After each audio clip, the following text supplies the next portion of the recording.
Bonjour ou bonsoir, tout dépend à quelle heure vous écoutez ce podcast de l'Odigimédia. Notre chroniqueur invité, Aziz Bousseta, partage son avis et ses réflexions dans un article qu'il a intitulé « Il se prépare quelque chose entre Rabat et Washington ». Alors écoutons-le dans ce podcast. L'auteur commence son article ainsi. Il se passe quelque chose entre le Maroc et les États-Unis.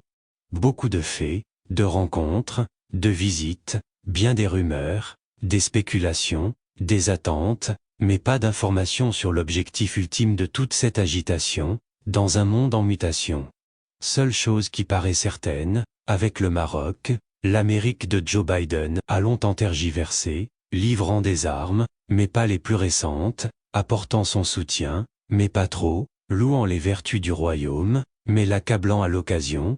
Et dans le monde remuant qui est désormais devenu le nôtre, le Maroc cherche et se cherche. L'auteur poursuit son article ainsi.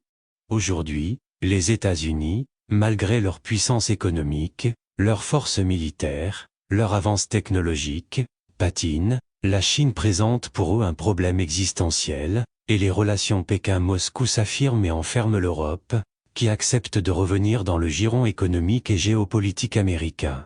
L'Indo-Pacifique bascule lentement dans la sphère d'influence chinoise, et si ce n'est pas sûr, c'est quand même peut-être, et même un peu plus. En Afrique, la Chine a pris une avance confortable et difficilement rattrapable et le récent retour en puissance et en treillis des Russes sur le continent y conforte l'implantation de Pékin et ouvre de grandes perspectives à Moscou. Alors les Américains viennent en Afrique, avec la conscience de place à conquérir mais aussi la prescience des difficultés à venir. Le rapprochement avec le Maroc entre dans ce cadre, élargi à la zone, MENA puisque cette entente d'un type nouveau s'est concrétisée dans le désormais fameux accord tripartite États-Unis, Maroc, Israël, signé fin 2020. Depuis, et suite à l'arrivée de Joe Biden et d'Anthony Blinken, les choses n'avancent pas vraiment, les Américains hésitant, un pas en avant, un autre en arrière, faisant une sorte de surplace que Rabat essaie de briser. Puis l'histoire s'accélère avec la guerre en Ukraine, et les Américains multiplient les actes et actions en direction de l'Afrique, couronnés par le sommet États-Unis-Afrique de décembre 2022 à Washington, mais ponctués d'actes diplomatiques et géostratégiques marocains, qui ne passent pas inaperçus en Amérique. Avec le Maroc, plusieurs événements se sont produits ces derniers mois, augurant d'évolutions certaines dans les relations. L'auteur mentionne ainsi. Cours prolégomène, d'octobre à décembre 2020, établissement d'un important accord de défense et de coopération militaire entre Rabat et Washington, avant la signature de l'accord tripartite en décembre de la même année. 1. 13 octobre 2022, signature d'un accord de coopération entre Moscou et Rabat dans le domaine de l'utilisation de l'énergie nucléaire. L'accord inclut des transferts de technologie et une assistance pour l'exploitation des mines d'uranium. C'est sans doute un effet d'annonce, mais l'annonce a fait son effet. 2. 17 octobre 2022, visite à Rabat du général commandant l'AFRICOM Michael Langley. 3. 8 novembre 2022, visite à Washington du général Belkir El Farouk, inspecteur général des phares. 4. 13 janvier 2023, visite d'une délégation bipartisane du Congrès, avec la présence du sénateur républicain Dan Sullivan, que l'on retrouve plus bas. 5. Février 2023, tensions dans les territoires occupés, manifestations inédites en Israël et appel de certains officiels israéliens à une annexion de facto de la Cisjordanie ou au questionnement du statu quo sur les lieux saints de Jérusalem, le sommet du Negev qui doit se tenir au Maroc est reporté. 6.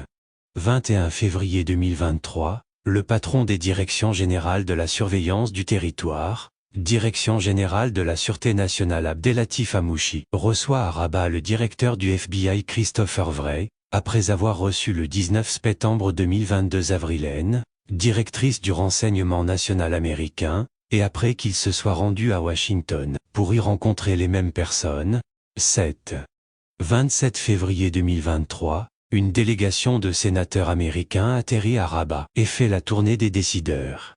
Parmi les élus venus, le faucon républicain et ancien militaire Lindsey Graham et le président du comité des affaires étrangères Bob Menendez. Ce dernier, aujourd'hui membre de la commission des forces armées, vient de demander le transfert du siège de l'Africom d'Allemagne au Maroc. 8. 5 mars 2023, visite du chef d'état-major des armées américaines Mark Milley à Rabat, où il a été reçu par Abdelatif Lodhi, ministre de l'administration de la Défense, et le général Belkir El Farouk, inspecteur général des phares. Il venait d'Israël. 9. 11 mars 2023, reprise des relations entre Riyad et Téhéran. Le Maroc est directement concerné, car, ayant rompu en 2018 ses relations diplomatiques avec Téhéran et entretenant des liens aussi étroits que passionnels avec l'Arabie saoudite, il ne s'est pas encore prononcé sur ce rapprochement entre les deux grandes puissances rivales du Moyen-Orient. 10. 14 mars 2023, Nasser Bourita reçoit un appel de son homologue russe Sergueï Lavrov. 11. 16 mars 2023, le sénateur Dan Sullivan, ancien secrétaire d'État assistant sous Bush Jr., plaide en pleine audition de la Commission des Forces armées du Sénat, pour un transfert du siège de l'Africom d'Allemagne au Maroc. 12. 20 mars 2023, visite de Nasser Bourita à Washington et rencontre avec Anthony Blinken et de mystérieux hauts responsables à la Maison-Blanche. 13. 20 mars 2023 toujours, publication du rapport annuel du département d'État sur les droits de l'homme dans le monde. Un non-événement car il s'agit d'un rapport régulièrement publié, épinglant tout le monde, et émanant d'un pays qui a désormais perdu son statut de temple de la démocratie et de la défense des droits, premier en termes de rapport de la population carcérale à la population totale, affaire de violence policière, assaut du 6 janvier 2021 sur le Capitole, trucage et tripatouillage en série des élections. Pour conclure, l'auteur résume son article ainsi.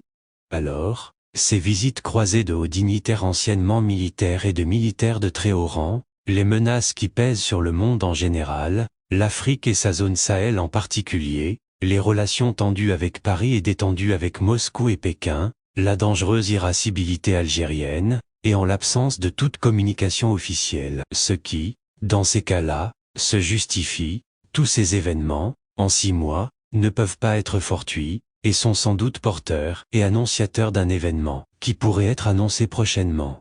Le silence de la diplomatie marocaine en atteste. Rédigé par Aziz Bousseta, élu par l'intelligence artificielle de l'ODJ Media. Merci d'avoir écouté ce podcast de l'ODJ Media, ce bouquet de supports numériques, portail, magazine mensuel connecté, web radio et web TV.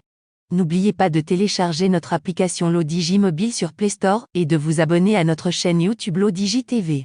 Vous pouvez, aussi, nous suivre sur nos réseaux sociaux, Instagram, Facebook, TikTok, LinkedIn et Twitter. Ou encore, vous inscrire sur notre newsletter quotidienne à partir du portail lodj.ma. Alors, on se dit au prochain podcast de nos chroniqueurs invités. Et à très bientôt, si et seulement si vous le voulez bien.